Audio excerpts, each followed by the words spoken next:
جزاکم اللہ خیر۔ اب میں دعوت سخن دینے جا رہا ہوں ایک ایسی شخصیت کہ جن کا نام بھی ولی ہے اور خود بھی وہ اللہ کے ولی ہیں۔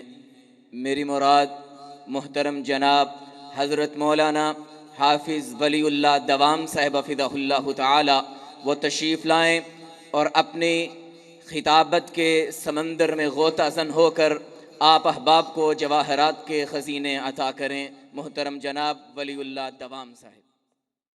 نحمده ونصلي على رسول الكريم، أما بعد فأعوذ بالله من الشيطان الرجيم، بسم الله الرحمن الرحيم.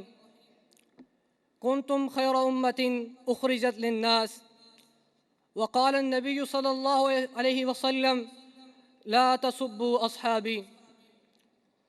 سامعین و مخاطبین، اللہ وحدہ لا شریک نے رتق ارض و سما کو چاک کر کے ارض و آکاش کا پیرہن ترتیب دیا تو خاک ارض کو بینچ کر انسان کا وجود آشکارا کیا، تو اس انسان کی سرشت میں ہی حق کا بطل اور باطل کی رمق رکھ دی، اور اس انسانوں میں ہی اللہ وحدہ لا شریک نے انبیاء کا سلسلہ ذہب جاری کر دیا، اور ان انبیاء کے ذریعے انبیاء کے پیروکاروں کو اللہ تعالی نے احسن تقویم پر برقرار رکھا، اور انبیاء کے منکرین کو اللہ تعالی نے اسفل السافلین کی تہوں میں پہنچا دیا۔ خدائے بلند و برتر نے انبیاء کے ذریعے انبیاء کے پیروکاروں کو ان زمین کی پستیوں کے باوجود انہیں علیین بنا دیا، انہیں عظمت و رفعتوں کے منارے بنا دیا۔ اسی طرح سامعین ہم آج سے کچھ 1400 سال قبل عرب کے ریگستانوں میں اللہ تعالیٰ نے نبی کریم صلی اللہ علیہ وسلم کو مبعوث کیا اور اس نخلستان کو آبادکاروں اور مقیموں سے مالا مال کر دیا۔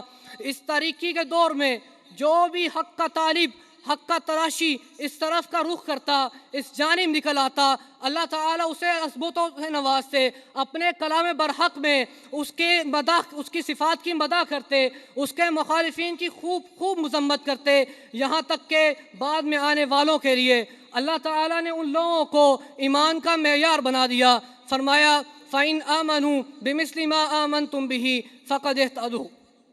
دوسری طرف یہی افراد جنہیں زمانہ اصحاب محمد کے وسط سے جانتا ہے، یہ افراد خود اس حق کے شہیداء تھے۔ جہاں نبی کریم صلی اللہ علیہ وسلم کا پسینہ بہا، وہاں ان لوگوں نے خون کے دریا روا کر دیے، اپنے مال و منال کو اسلام پر قربان کر دیا، اپنے تن من دن کو اسلام کے تابع کر دیا۔ مگر انبیاء کے صرف پیروکار نہیں ہوتے، مخالفین و معاندین کا ایک جہاں ہوتا ہے، اور وہ لوگ صرف انبیاء کے در پہ نہیں ہوتے، وہ ان ماننے والوں کو اپنے نفرت میں بچھائے تیر الزام کی نوک پر لاتے ہیں، اور بغض و عناد لیے اپنے سنگ دشنام کی ان پر خشت باریاں کرتے ہیں۔ افسوس کہ اس زمانے میں ایسے افراد اپنے آپ کو مسلمان باور کروا رہے ہیں اور اصلاً اسلام لانے والے صحابہ کو منافقین باور کروا رہے ہیں۔ اور علم ادیان اور تاریخ ادیان سے واقف افراد ضرور میری اس بات کی تائید کریں گے کہ ایسے افراد کی عمل و فکر کے تانے بانے یہودیت کے بنے ہوئے ہیں، اور الحاد اور بے دینی ان کی گھٹی میں پڑی ہوئی ہے، اور الحمدللہ آج ہم سب انہی کو بے نقاب کرنے، انہی کے فکر کو، ایسے افراد کو بے نقاب کرنے یہاں مجتمع ہیں۔ شعلہ آہ سے ایک آگ لگانا ہے مجھے، شعلہ آہ سے ایک آگ لگانا ہے مجھے، خود بھی جلتا ہوں، قفس کو بھی جلانا ہے مجھے۔ سامعین، میں ایسی فکر حماقت کو یہ بتلا دینا چاہتا ہوں کہ اگر تم نجم شعرا پر تم بیت الجوزا کو بھی ترجیح دیتے تو یہ تمہارے احمق ہونے کے لیے کافی تھا، مگر افسوس کہ تم نے آفتاب نیم روز کو تج کر کے اندھیروں کے ستونوں کی پناہ لے لی ہے۔ افسوس ہے تم پر، تف ہے تم پر۔ اسی طرح سلفی صفوں کے اندر گھسے کچھ ناسمجھ افراد جو کہ تحقیق کے نام پر قصر حامان کی بنیاد رکھے بیٹھے ہیں، اور تدقیق کی دقت کو چاہے یوسف کا مذاق سمجھتے ہیں، ان سے میں یہ کہہ دینا چاہتا ہوں کہ غیروں کو بلا سمجھے اور مجھ کو برا جانا، سمجھے بھی تو کیا سمجھے، جانا بھی تو کیا جانا۔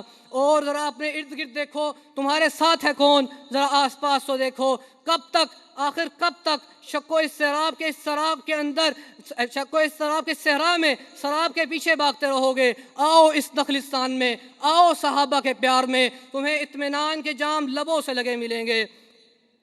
آخر میں اپنے ان مخاطبین سے کہنا چاہتا ہوں کہ اٹھو اور صحابہ کا دفاع کرو. جو باطل لوگ ہیں، صحابہ کے دشمن ہیں، وہ لادینیت اور الحاد کے زور سے اسلام کی وسیع تنابیں کھینچ کر اسے محدود کرنا چاہتے ہیں. جبکہ تم اس دنیا میں موجود ہو، اٹھو اسلام کا دفاع کرو، اپنے ایمان کے معیار کا دفاع کرو اور باطل کو پسپائی پر مجبور کرو. صرف دفاع تک محدود نہ رہو بلکہ اٹھ کر خوب حملے کرے. تمہیں چاہیے الش پر العطش کو ترجیح دو، باطل کے بقیے ادھیڑ دو، اسے کاش کر دو. سامعین، یہ نغمہ انادل نہیں کہ دلوں کو سرور دے، کانوں کو سرور دے، یہ نغمہ شتر باں ہے اور ہدی خاں کا جواب ایک شتر بیدار ہی دے سکتا ہے. تاب و تکان سے چور سواری تو اپنے آپ سے بیزار ہوتی ہے. میں صرف خدا سے دعا کرتا ہوں کہ اللہ تعالی ہمارے دلوں کو ایک تازہ ولولہ عطا کرے. آہ کو چاہیے ایک عمر اثر ہونے تک. وآخر دعوانا الحمدللہ.